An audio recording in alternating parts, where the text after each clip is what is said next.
Social మీడియాలో వ్యక్తిగత దోషాలకు వ్యక్తుల జీవితాలను హనం చేస్తూ పోస్టులు పెట్టడం ఎంతవరకు కరెక్ట్ అంటారు? ఒక మహిళగా చెప్పింది సార్, ఏ పార్టీ అనేది సంబంధం పార్టీలకి సంబంధం లేకుండా నేను ఒక మహిళగా నిజంగా ఒక ఆడమ గురించి, ఒక స్త్రీ గురించి, ఒక మహిళ గురించి పెడతా ఉంటే ఆ పోస్టులు ఎంత బాధాకరమో.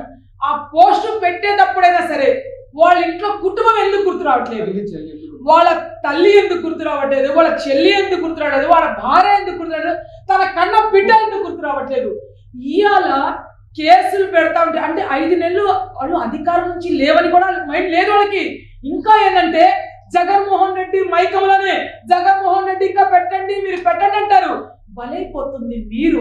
జగన్మోహన్ రెడ్డి కేసులు పెడుతున్నారు కదా ఇప్పుడు 5 సంవత్సరాల్లో 2019 20 ఏమండి శ్రీరెడ్డి స్టిల్ ఈ రోజు మీరు కేసు పెట్టారు. ఏమండి స్టిల్ 12వ తారీఖు సాయంత్రం 4 గంటలకి నేను ఫేస్బుక్ చూస్తుంటే ఫేస్బుక్ రీల్లో శ్రీరెడ్డి చంద్రబాబు నాయుడు గారి కుటుంబానికి ఏ రకంగా మాట్లాడుతుందో, పవన్ కళ్యాణ్ గారి కుటుంబానికి ఎంత అసభ్యంగా మాట్లాడుతుందో, మా హోంమంత్రి అనితారమ్మ గురించి కూడా ఏ రకంగా మాట్లాడుతుందో అది చూసి నేను కంప్లైంట్ ఇస్తాను. పెద్ద కిష్లంగా పోలీసు వాళ్ళు కంప్లైంట్ తీసుకోలేదండి.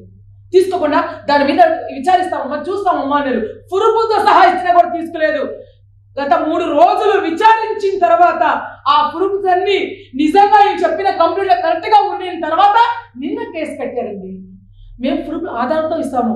ఆధారం లేకుండా అక్కడికి వచ్చేసి ఒక మైండ్ పైన బ్రెయిన్ పనిచేయాలని మాజీ సీఎం లాగా మేము మాట్లాడేవాళ్ళం కాదు, అధికారం కోల్పోయి ఎమ్మెల్యే లాగా మాట్లాడేవాళ్ళం కాదు. మా అరగంట మల్లెపూలు పెట్టుకోరా, గులాబీలు పెట్టుకోరా, బ్లూ జీన్స్ వేసుకోరా అని చెప్పేవాళ్ళం కాదు. ఆ టైప్ వాళ్ళం కాదు. ఏది ఉన్నా కూడా ప్రతి ఆధారం తీసుకెళ్లే మాట్లాడతాం, ఆధారంతో నిలబడతాం. నా స్థానంలో కూడా మమ్మల్ని పిలిచినా కూడా అమ్మా ఇదిగో ఈ ఆధారం అని చూపించే సత్తా మా దగ్గర ఉంది, చూపిస్తాం. మీ పార్టీ ఎమ్మెల్యే కూడా మహిళల మీద లైంగిక దాడులు ఏంటి ఒక చిన్న మాట, ఆ రోజు మా పార్టీలో ఏదో జరిగిందని మాకు తెలిసింది. ఒక్క విషయం, వీడియో బయటికి వచ్చిన వ్యక్తి 5 నిమిషాల్లోనే బాబు గారు ఏం చేశారు మీ నోట్లో చెప్పండి. వెంటనే ఆయనకి పక్కన పెట్టేశారు. పక్కన పెట్టేసేయండి అన్నారు. మరి అదే మహిళ వచ్చి కోర్టులో ఏం చెప్పిందండి, నేను ఊరికనే వాళ్ళు కాంప్రమైజ్ అయ్యారో మరి వాళ్ళ ఫ్యామిలీ మాకైతే తెలియదు. దాని గురించి ఈ కేసుకి ఆయనకి నాకు సంబంధం లేదు, ఈ విషయాలు కాదు, ఇదంతా కూడా వైసీపీ వాళ్ళు చేస్తున్నారు, ఈ వైసీపీ వాళ్ళు చేశారని ఆ రోజు ఆ మహిళ చెప్పారు, ఆ ప్రజలే చెప్పారు. ఆ వీడియో కూడా వైసీపీ వాళ్ళే పెట్టారు. ఆ వీడియోస్ కూడా బయటకు వచ్చాయి. మహిళలు లైంగికంగా దాడి చేసే వీడియోస్ కూడా బయటకు ఏంటి, మహిళలకి లైంగిక దాడిగా మేం కాదు, అది మాఫింగ్ చేసి మా నాయకులు ఫేస్లు పెడుతున్నారు. అదంతా చేసేది వైసీపీ వైకప్పాలో చేసిన పనులు.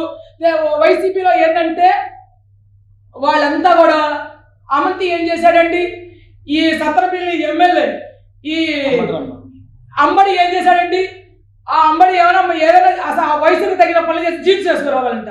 అట్లాంటి మాటలు మాట్లాడిన వాళ్ళు మా నాయకుల మీద మచ్చ తేవాలని, మా నాయకుల గురించి మా ఎమ్మెల్యే గురించి ఏదో మాఫింగ్ ఫోటోలు పెట్టి వాళ్ళ ఫోటోలు తీసుకొచ్చి మాఫింగ్ ఫోటోలు మా వాళ్ళ ఫోటోలు పెడుతున్నారు. దానికి కూడా తేల్చారు. అది ఫేక్ అని కోర్టు ఇచ్చేసింది. ఆ ఎమ్మెల్యేకి ఏం లేదని చెప్పి పంపించేసింది. సూపర్ 6 పథకాలు ఎప్పుడు అమలు చేస్తారని చెప్పి ప్రశ్నిస్తే మీరు అక్రమ కేసులు పెడతారా అనేది ప్రధాన ఆరోపణ వైసీపీ. నేను ప్రశ్నిస్తూ ఉంటానని చెప్పి జగన్ చెప్పారు. ఎక్కడ ప్రశ్నిస్తున్నావు? రా అసెంబ్లీకి. ఎందుకు రావట్లేదు అసెంబ్లీకి చెప్పు. నీకు సిగ్గు వేస్తుందా? సిగ్గేసి అసెంబ్లీ రావట్లేదా?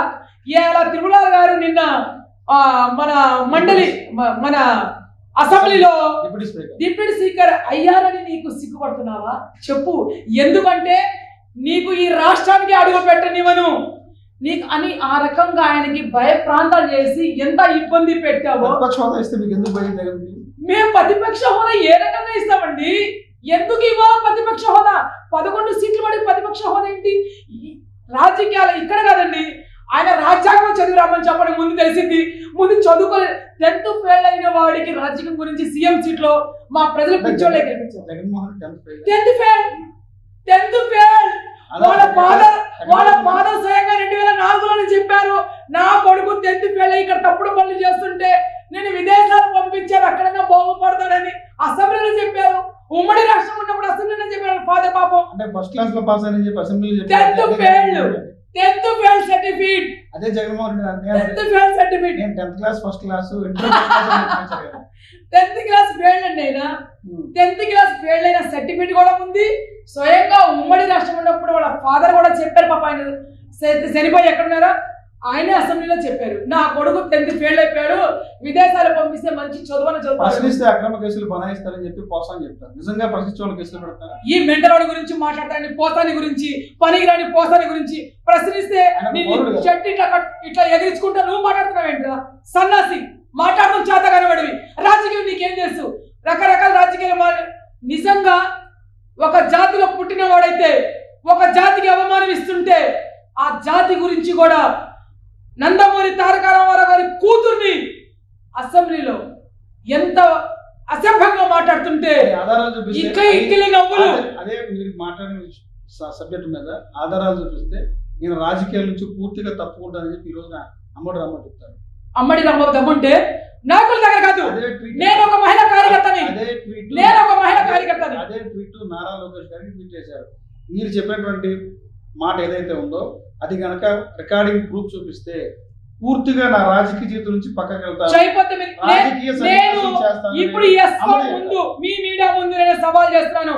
అమ్మడి నీకు దమ్ముంటే నీ సత్తనపల్లికి నేను వస్తా, లేదంటే నా బెజవాడ సెంటర్కి నువ్వు రా. నువ్వు ఏ సెంటర్కి రమ్మని నేను వస్తాను.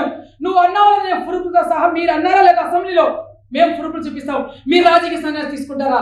లేదు మీ జగన్మోహన్ రెడ్డి పార్టీ మర్త పెట్టేసి మీ జెండా మర్త పెట్టేసి మీరు వెళ్ళిపోతారా లేదా?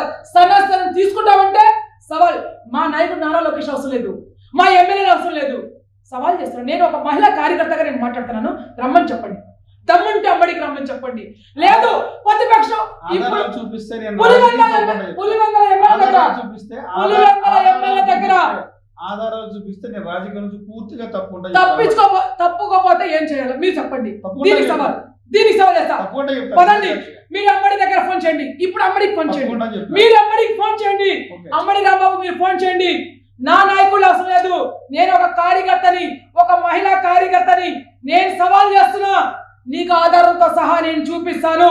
ఆ రోజు అసెంబ్లీలో నందమూరి వారి కూతుర్ని, నారా చంద్రబాబు నాయుడు గారి సతీమణిని ఏ రకంగా మాట్లాడేది నిజంగా రాజకీయాలు ఉండి మా చంద్రబాబు నాయుడు మా నాయకుడు కళ్ళలో నీరు ఏ రకంగా తీశారో ఆ రోజే మహిళల గుండెలు పగిలిపోయి మేము ఈయనక సీఎం గానే పంపించాలా అని ఆయన సవాల్ చేసి బయటకు వచ్చారు.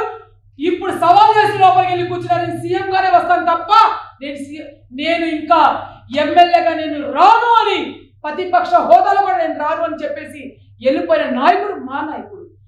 సిగ్గులని వాళ్ళు ఏం మాట్లాడుతున్నారు మీరు? ఆ రోజు మాట్లాడుతుంటే సీఎం గా కూర్చొని నవ్వుతావా నువ్వు అంటే?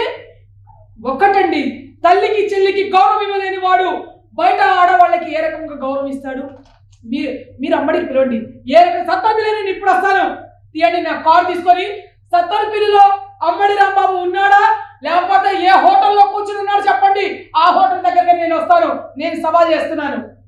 దమ్ముంటే వాళ్ళ దగ్గర ప్రూఫ్ తీసుకురామని చెప్పండి. ఆ రోజు అసెంబ్లీలో మా గోనమ్మకి ఏ రకంగా మాట్లాడేది మేము ప్రూఫ్తో సహా చూపిస్తాం. ఆ తల్లి కదరండి మా యువ నాయకుడు నారా లోకేష్ గారు ఎంత కుమిలిపోయారండి, ఎంత కుమిలిపోయారో మేము చూసి ఆ బాధ మాకు తెలుసు. మా నారా చంద్రబాబు నాయుడు గారు కన్నీళ్లు ఏ రకంగా తీశారు, గోరమని కళ్ళలో ఇట్లా నేను బయటికి వచ్చింది కాక నా కుటుంబాన్ని కూడా లాగుతున్నారని ఎంత ఆయన ఆవేదన చెందారనేది 5 కోట్ల మంది ప్రజలు కాదండి. ఇలా తెలుగు వారు ఎక్కడ ఉన్నా కూడా ఆ ఏడుపు చూసి అమెరికా నుంచి ఓటేస్తానికి వచ్చారండి, లండన్ నుంచి ఓటేస్తానికి వచ్చారండి, ఆస్ట్రేలియా నుంచి ఓటేస్తానికి వచ్చారు, లక్షలు ఖర్చులు పెట్టుకొని ఓటేస్తానికి వచ్చారండి. ఎందుకు వచ్చారు? కసి. ఈ 420 గాడికి పక్కన పెట్టేయాలా, ఇవాళ కుటుంబాల గురించి కూడా మాట్లాడుతున్నాడు. ఈ 420కి రానికూడదు అని ఇవాళ కసిగా విదేశాల నుంచి వచ్చి ఇలా ఓటేసి ఇక్కడ ఉన్న ప్రజలు కూడా ఇలా మహిళలు కానివ్వండి, వృద్ధులు కానివ్వండి, నారా చంద్రబాబు నాయుడు గారికి సీఎంగా మనం చూడాలా, 4వసారి మళ్ళీ మనం సీఎంగా చూడాలని ఆయన సీఎంగా చూసుకున్న బాధ్యత ఇలా 5 కోట్ల మంది ప్రజలు చూశారు.